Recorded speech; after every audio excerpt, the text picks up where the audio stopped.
the only way to really get what we want in a conservative, constitutional, ethical government was to find constitutional, conservative, ethical people and convince them that they need to run for government. Because if we don't change the butts in those seats, the outcome never changes.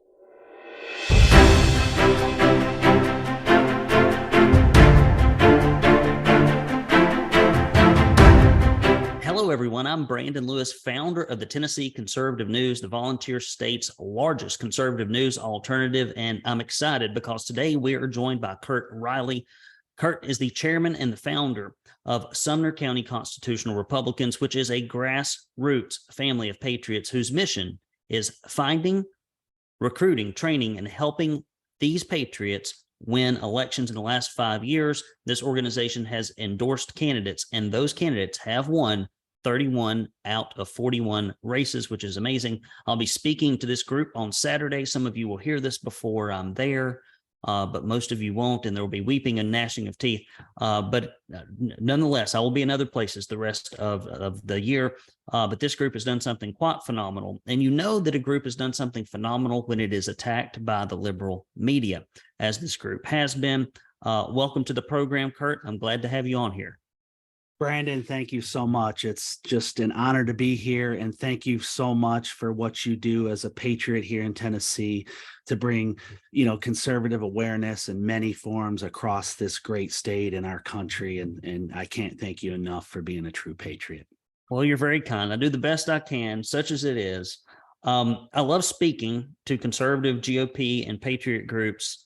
But I'll tell you the truth. I get nervous because not all, but a lot of patriot groups and conservative groups are really kind of like lunch and learn groups. And we educate and we educate and we educate and we educate, but we never activate. We don't take action.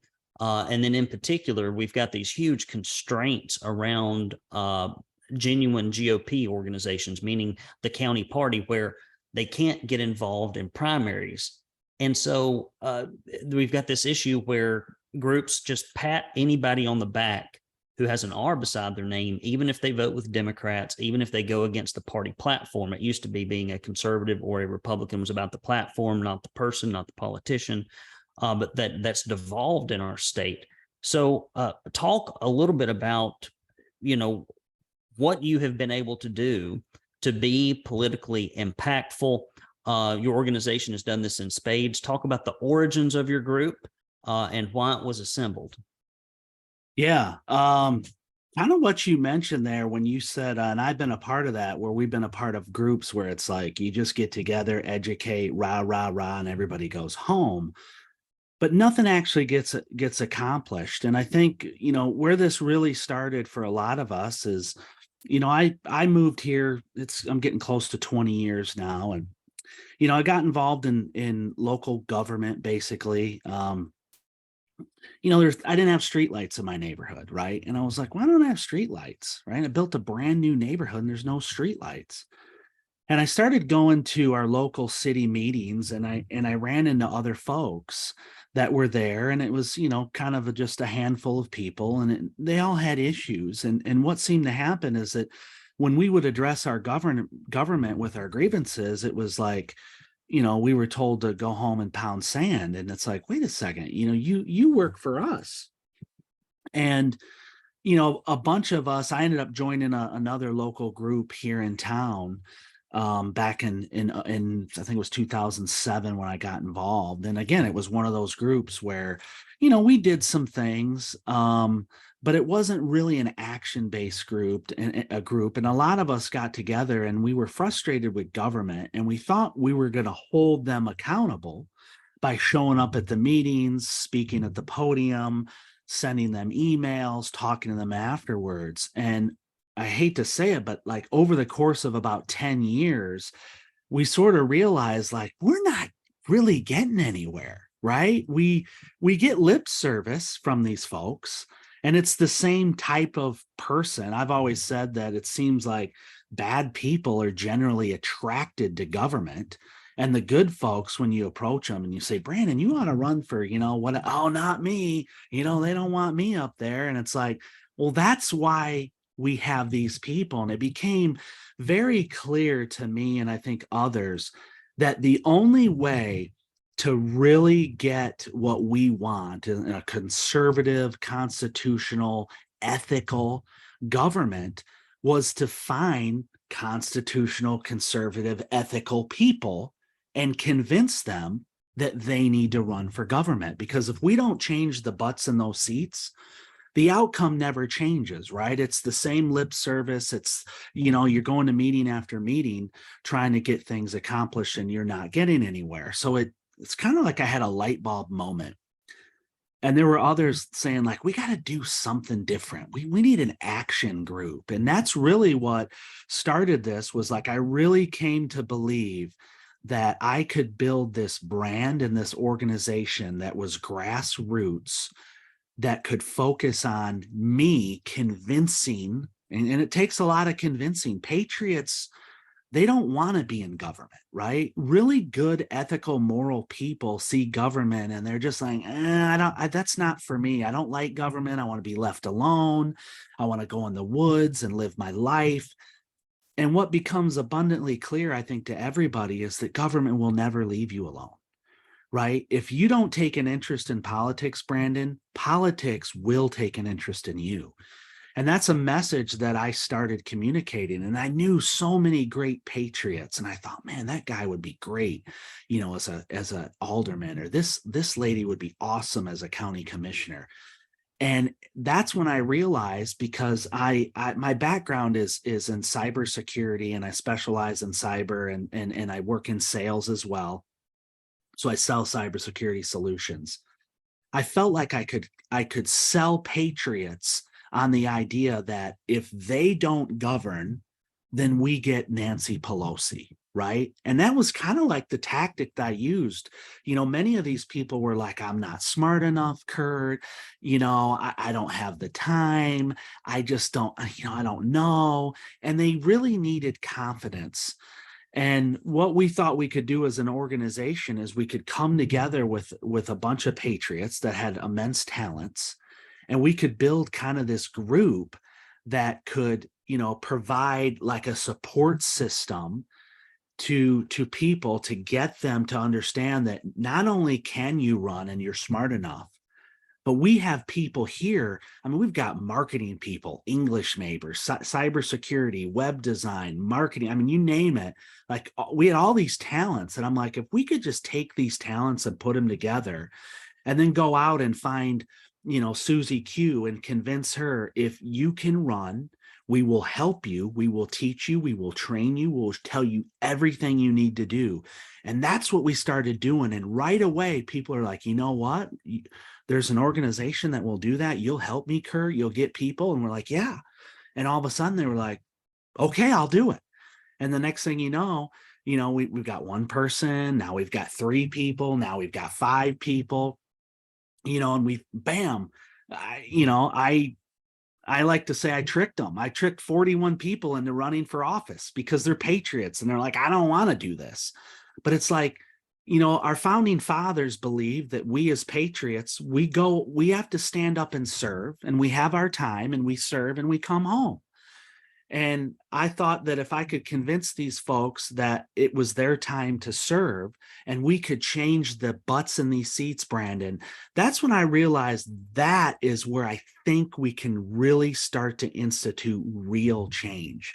So I call it the social experiment, began. So we don't really exist on paper, Brandon. I mean, we don't have a legal structure. We don't have bank accounts, right? Meaning the organization. I don't even like to call it an organization, because the only reason it exists is because we say it exists.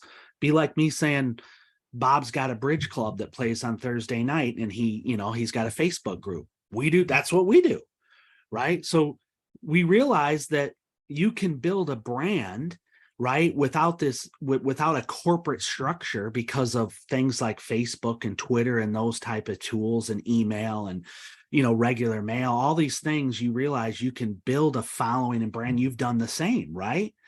But what we wanted to really focus on was really being action oriented, right? We didn't want to be a group where you swoop in and pay $25 and say, hey, I'm a member, you guys are awesome, and then you go home. We don't take money. In order to become a member of our group, it's based on the amount of meetings that you attend. You have to attend five meetings a year in order to be considered a member, right? So we wanted to drive the idea of participation. And that's what we've done. And I think that's why we've had the success, is because we not only drive that participation by action, but we also, and there's a ton of tactics I can go into, but I'll pause there just to kind of, recap and see what you think about what I said. So it's amazing, most people, they really just want to gather in a social situation where other people share their values, so they feel like they're not alone.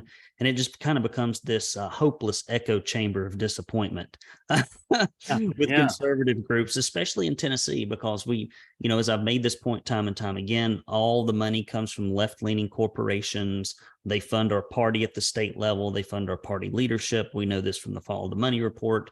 And then when these so-called conservatives go into committee meetings and they go into subcommittee meetings, they either kill conservative legislation or they push liberal or corporate legislation.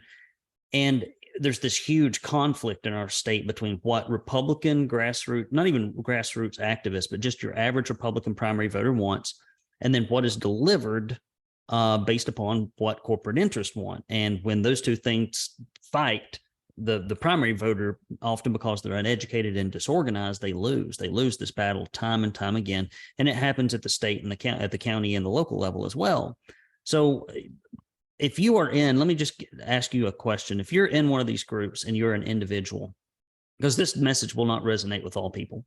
If you're in a county GOP, or if you are in a patriot group and you feel like we're just getting together, we're just meeting and eating and leaving, what would be the first few steps you could take to change the organization from within? And in some cases you can't. In some cases the inertia and the attitude is so poor, and that's why you have organizations like yours. I mean, this is the kind of stuff that should be facilitated through a county GOP, but instead it ends up very often getting facilitated by almost all the real movers and shakers in the state of Tennessee, with a few exceptions. There are some GOPs that are freaking awesome, and I'm actually, Warren County is one of them. And there's quite a few others. If I left you out, don't be mad.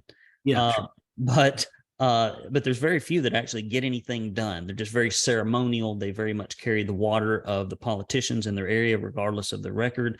How would you either start to transform your group into a group that's focused on action, or how would you step out and outside of that structure and actually get something done for the old-fashioned Republican platform of, say, 10 years ago? Yeah. Yeah, I would say that everything starts with a plan and a mission, right? You can do a lot of things, but you really have to sit down and figure out, what are you going to do? How are you going to actually institute change? Well, what have you done in the past? Has that worked? No. So you have to change what you do. And I think what everybody needs to be doing in their county is they need to, decide not only what they want to do, but I think they need to focus. Again, our primary focus is on winning elections with the right people. And it starts by figuring out who are the right people, right? Everybody says they're conservative, right? That's why we didn't use the name conservative in our group, because we wanted to be different. We're like, well, everybody says they're conservative and everybody's a Republican. So we wanted to be kind of different. So we kind of looked for a word that we felt like really described, patriots, but also the left didn't like to use. And even, weak rhinos didn't really particularly like to use, and that was constitutional. So we came up with the Sumner County Constitutional Republicans. And you really want to focus on finding those people. And we put together a group where we get into people's lives when we look at candidates. We don't take people at their word. Like, they'll say, oh, I'm conservative, I'm Republican. Sure you are, right? Everybody is. So we actually go through a vetting process. We put a vetting committee together. And what that vetting committee does is we look not only to find candidates, the right ones, and by being proactive and trying to get them to run, because you'll meet incredible people and you'll be like, oh, this dude's or this lady's awesome. How do we get her involved? And it starts by convincing him or her that they need to run for a higher level position, right? Whether or run for a position in general. So you want to have the mission of recruiting, finding, and training is where I would start. You want to find the right candidates and you want to convince them, that they can run for office. And what we did, like I mentioned earlier, was not only you're convincing those people, but you're saying, I've got your back, right? Because a lot of these people are like, I don't know anything about running a campaign. How do I raise money? How do I do a website? And that is a huge barrier to people getting in because of fear. And what we're able to do is we're able to, support people and say, we're going to tell you what to do on day 1 and day 120. All I'm asking you to do is stick your neck out, run, and be willing to do the job, and we'll help you in every other aspect. And I think that right there gets true patriots who go to these meetings and sing Kumbaya and then go home. They're ready to take the next step, but there's fear there. And when you put an organization together that's going to help these candidates by giving them that support mechanism, what you're going to find is you're going to find people are going to go, you know what, I'm going to step up and step out because these guys got my back. And when you do that, you take a very quality individual and you put them in a race. You can't win a race if you don't run a candidate, right? What do our enemies fear the most? A candidate against them, right? An opponent. So by putting people in a race, regardless of how good you think they are, right? If they're true patriots, right? What you can do is you can wrap around the support mechanisms to help these people win. And then what happens is they start winning and you start putting in place the right pieces. Bad people are unfortunately attracted to government, right? There's a lot of bad people that like, I know what's best for you. I want to run your life. Right. When we start replacing those people with true patriots, that's when we've started to see real change in our county. So that's kind of an entry level tactic of where I would start to institute real change. So, you've learned some lessons, and in fact, I'm putting together a candidate training on September 23rd.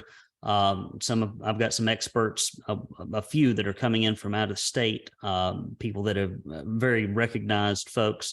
I'm going to be teaching about fundraising and dealing with the press and general strategy. We've got individuals who'll be talking about direct mail, how to connect on social media with a limited budget, get out the vote, all the kind of stuff that you really need in your toolkit. But for whatever reason, like our local parties don't do this, and so you filled this tremendous void. Right. If you were going to highlight 5 or 6 things that you have found that have been effective for conservatives when they're running for office, in particular against incumbents, which people don't like to do. They don't want to talk about the candidate's record, which is a huge mistake. If you're going to tell somebody why to vote for you, you must tell them why not to vote for somebody else. And if they've got a bad record, it needs to be aired in the public. Let them defend it. But what are 5 or 6 things that you found tend to work for candidates when they run? Yeah. To me, it all starts with door knocking, right? When I'm a candidate and I go to somebody's door and I knock on that door and I say, hey, I'm Kurt Riley, I'm running for whatever, and I'm here to ask you for your vote. I think that is incredibly powerful, right? Because what's going to happen from your opponents is what we see in every election. They're going to pound the mailbox with maybe negative mailers or mailers about how great they are. But what do individuals, homeowners really respect and really hold dear? That person came to my door and they asked me to my face for their vote. And I grilled them. And you know what? I appreciate that. And I like that. And that defeats, has a very profound effect on defeating what's going to be coming at the mailbox against you, right? Because you were there. If you don't door knock, it's hard to win not door knocking. It just is, because you build such tight relationships with people, and you spend 30 minutes with somebody and they really like your platform and what you have to say. And hey, can I put a sign in your yard? Yeah, go ahead, put a sign in your yard. It doesn't matter what comes at that mailbox. They're going to be like, you know what? I'm committed. This guy came to my house. This lady came to my house. That right there, if you only had one thing, that's the core key. right? Now there's a ton of other tactics, and man, Brandon, I have argued with people about fonts till I'm blue in the face, right? You would have never believed that a font discussion is something that you're going to have tons of discussion and arguments over font. But when you get into these tactics of marketing and you're really a salesperson, right? Everybody, I argue from a sales perspective that, especially as a candidate, you're going to sell yourself at the door. And your idea is that you're going to sell your vision and your values to somebody. This is what I am. This is what or who I am, what I stand for. This is what I'm going to do when I get in the office. And you're trying to convince them to vote for you. And that's an incredibly powerful tactic. That's why people use that same tactic in sales every day. And instead of selling a product, you're selling yourself. So that is key. But also there's some little things, right? Messaging is key. What you say, how you say it. We just feel like if you look at Sumner County and the demographics of Sumner County and the political backgrounds of Sumner County, these are God-fearing, constitutional, conservative people. Many have escaped radical liberal states, right? They want to vote for true God-fearing patriots, right? That's who they want to vote for.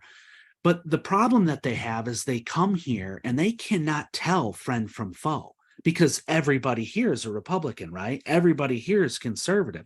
Doesn't matter. Even I make a comment that in Sumner County, the Republicans are Republicans and so are the Democrats, right? Because they cross over, because they know you can't come to Sumner County and win as a Democrat. Now, there are some diehards that will never stop running as a Democrat, but the ones that are trying to be smarter and win, they come over the Republican side. And then the average person gets a mailer in the mail and they go, oh, this guy sounds good. It says he's a conservative Republican. Okay, I'll vote for him. And that couldn't be further from the truth. So another tactic that I think is really good is that we wanted the average voter at voting time who doesn't pay attention, right? Because I can want people to donate to my campaign. I can want them to door knock and put a sign up or hold a sign, do all these things. But the vast majority of the voter is not going to do any of that. But let me tell you what they will do. They will go vote. And the person with the most votes wins, right?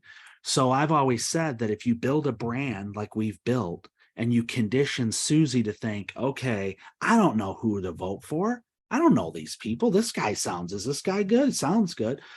That's where we come in and we provide an endorsement card. So at every single election, we go through not only our vetting process, which is very thorough, by the way, and it includes, like, if I have to get a private investigator to come look into your life, we've done that, right? We want to do our best to make sure that when we put that stamp on endorsement, that you are the type of candidate that we're looking for. And we want to let the citizens know, like, these are the people. So now what's happened here in Sumner County, we've conditioned many people and they trust us. They believe us.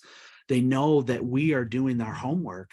When they go to vote, they say to themselves, all I need to know is who is the SCCR endorsed, right? And they take that card digitally or physically, right? And they walk into that poll and they look and they're like, I'm voting for Susie Q, because we become a trusted organization. And we've taken a lot of the burden, I think, for candidates that, really have to get out and work and do a lot of work. A lot of people will say, listen, as long as if I get endorsed by this organization, then there's a really good chance I'm going to win, because people understand the vetting that we do on these candidates, and they're willing to say, I see the quality that SCCR has given me in the past, 20, 31 candidates now. When the future comes, they're like, I like everyone they've got in there. I'm going to continue to follow. So that's another thing that I think that we've been able to use successfully to win. Well, I think it makes a lot of sense. And you do have to continually and constantly inform and remind candidates that they are not the voter. You're not the voter. And that most people go to vote out of a sense of civic obligation and guilt. Yes. And they scramble around 2 or 3 days, maybe a couple of weeks if they're real studious beforehand, in the melee of their life with all the marketing and sales messages coming at them 24/7. And they have to decipher through all this to pick out a couple of pieces of information. Usually they're in an information vacuum, starving for some information that they feel is credible. Yeah. And then they wander off to the polls, and you just hope to God they remember you and pull the lever for you and not the other guy.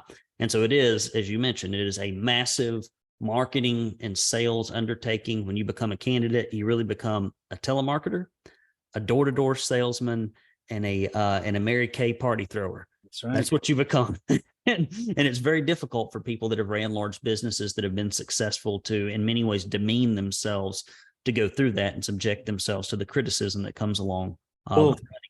We say in the sales world, people buy from who they know and they like and they trust, right?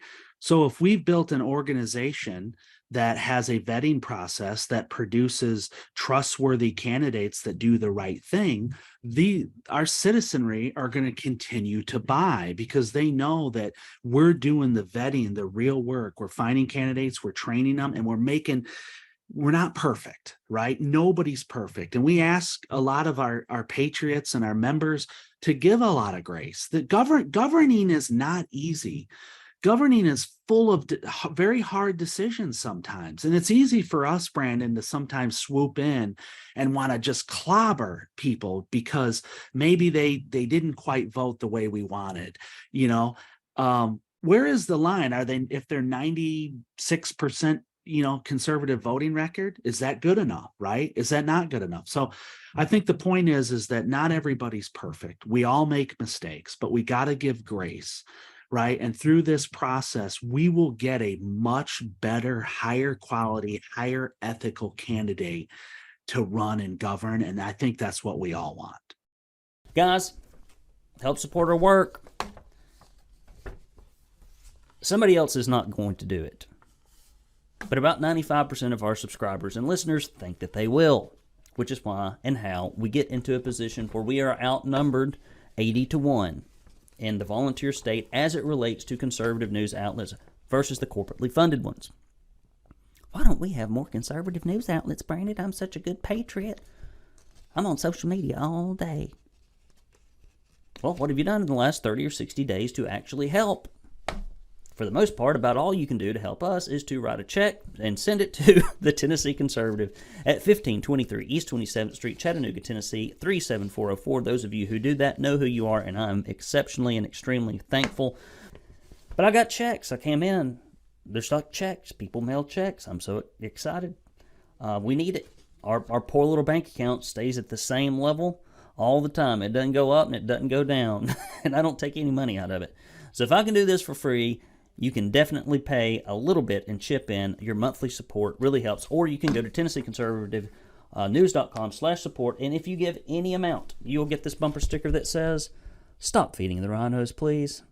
Stop feeding the rhinos." This is really the fault of the corporations and the special interests that feed the rhinos in our state, because God knows it is not the individuals back in their district, because we know that from the Follow the Money report. And then we have a "Don't California My Tennessee" bumper sticker. Now, in all honesty, most people that have moved here from California could have moved anywhere, and many of them are motivated almost exclusively by the fact that we're on the outside looking in, maybe not so much on the inside looking out, a conservative state, and they tend to be more conservative and give more proportionally than native Tennesseans who are conservative, and they tend to take more action. That's what I've discovered. But we don't want to have the California politics come to Tennessee, and we will send you this updated directory of all your state and local officials that are in the House and Senate. And we did lose one, Scotty Campbell. We're going to have to replace him. He was getting a little frisky with an intern. Good grief. And old Sexton helped to cover that up and silence it. If you give $50 or more, or a $10 recurring donation or more, come on, guys, $10? In Joe Biden's economy, what are you going to get for $10? Nothing this good. We will send you this "Stop Feeding the Rhinos" tumbler. This is a brand new one. This is something that you could probably carry around if you wanted to in all circles, and only the conservatives will even know what a rhino is. Most people will come up and say, "Hey, did you know this is misspelled, or is this from your local zoo? What is this?" They won't know, but the conservatives will. And we will also send you this Proud Tennessee Conservative koozie. Man, I put a cold beer in one of these about 5 weeks ago, and set it out in the sun, and it is still as cold as a block of ice. If you believe that, please do give to Tennessee Conservative News. We need your help. Ain't nobody else going to do it. It's up to you. So I'm going to close with one question and then give you the last word. So here in Tennessee, it has just been my observation over there. I mean, I've just like you, I've worked for candidates that went up and completely voted the opposite of what I thought. You got, when you're young, you get involved in campaigns. Yeah. And you think, oh, just because they're a Republican and they're running for office, they're going to be conservative. And there's 2 or 3 that I was instrumental in helping put into office that are still in office that I wish weren't in office, and some that are no longer there. So you can make mistakes, but I would just be curious with your perspective of having put so many people in office in Sumner County, and then just being involved in politics and being here for 20 years. Why do you think we can't get anything done on things that if you surveyed a Republican primary voter, they would just freaking tell you like 10 out of 10, I'm all for this. Like, we can't stop illegal immigration. We can't seem to give people back their medical freedom at the individual level. We're very reluctant, grudging to give anybody any educational freedom in this state, but we love taking their tax money. We have people that run like Lee, who promised to shrink government, but who's grown it rapidly. Yeah. We can't close the primaries for the love of God. Like, there are people that I just had spoke at a GOP ladies group, and one of the SEC members, like everybody in the room, wanted the primary closed. And that the one SEC member who represents everybody came up to me to argue. His name is David Queen, argued with me to keep the primaries open. And I'm like, it's like, they always seem to know better than the grassroots or the primary voter.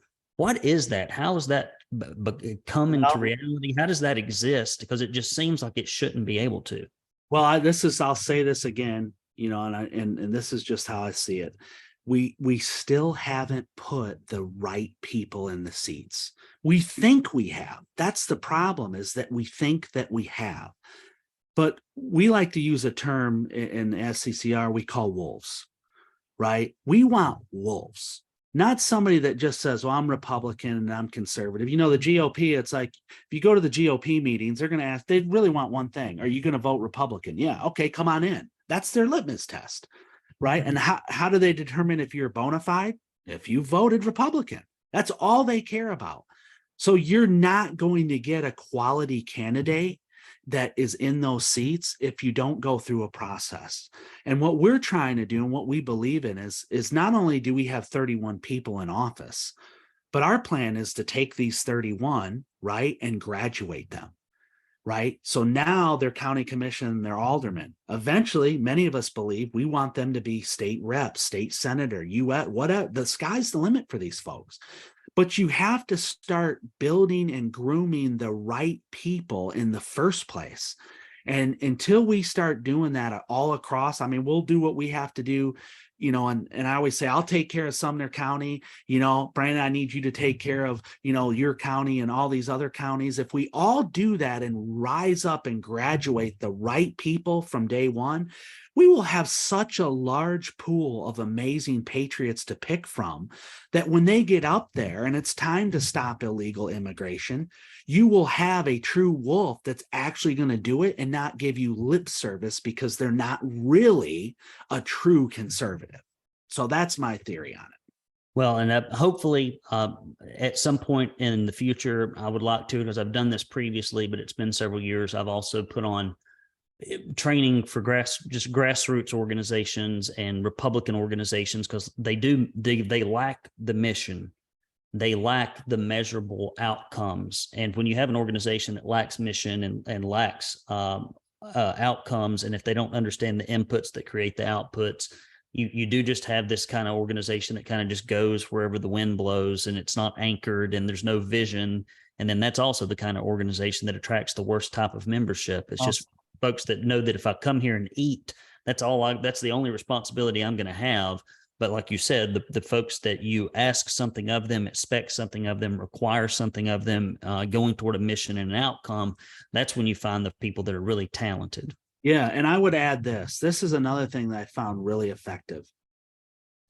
If we take the right person and we just say, go grasshopper, right?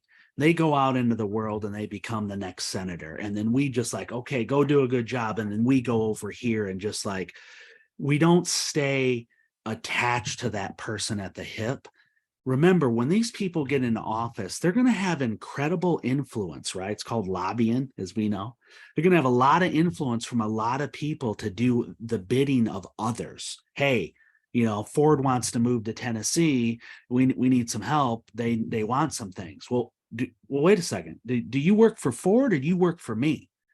Right? And it's easy. I don't want to say they forget that, but remember, every day we're in a sales world, whether we believe it or not. Everything we do, we're trying to get people to do things for us and believe. Look at Facebook. It's full of people like, they want you to believe what they believe, right? Marketing is about, hey, believe this, right? All of this stuff is going on constantly. So good patriots, well-intentioned, are put in compromising positions where they've got lobbyists and bad actors in their ear constantly saying, do this, do this, do this.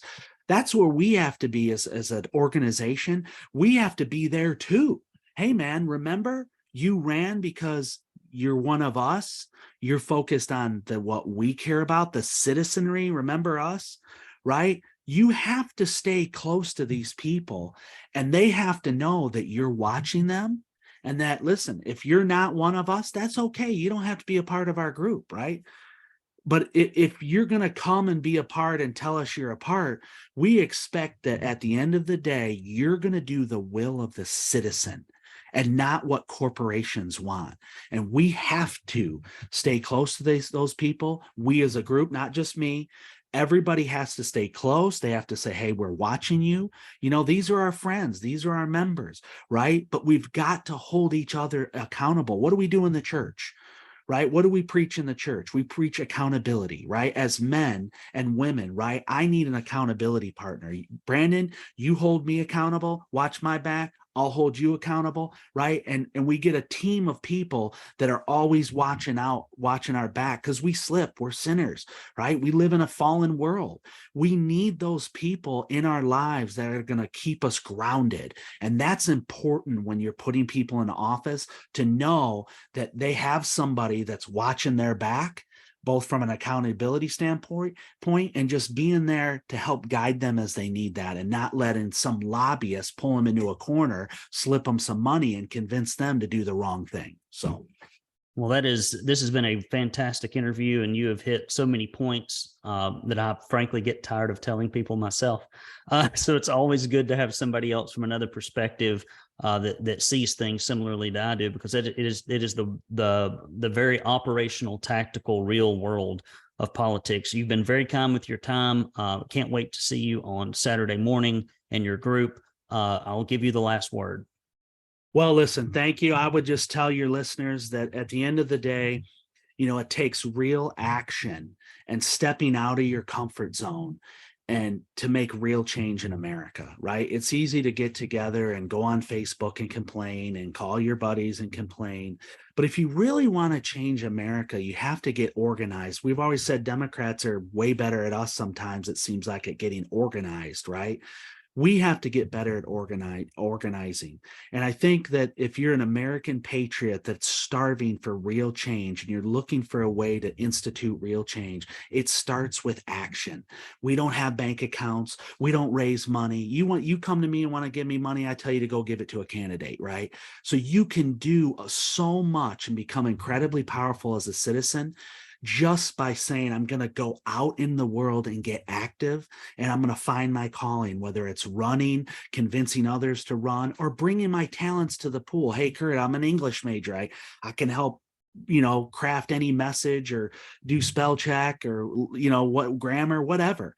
So find your talent in your niche and be willing to step up and step out. And if we all do this together, Brandon, we will truly change our country. Kurt Riley, I appreciate it. This has been a great interview. Guys, if you're in Sumner County and you're on the Tennessee conservative list, but for some reason, somehow, some way, you have been under a very large rock and you do not know about the Sumner County Constitutional Republicans, do look up their organization, find their meeting, and go see them. You'll be in good company. Guys, I hope you've enjoyed this video. Please do go to TennesseeConservativeNews.com and hit that subscribe button and search for Tennessee Conservative and give us a 5-star review wherever you listen to your podcast. Until next time, this is Brandon Lewis signing off.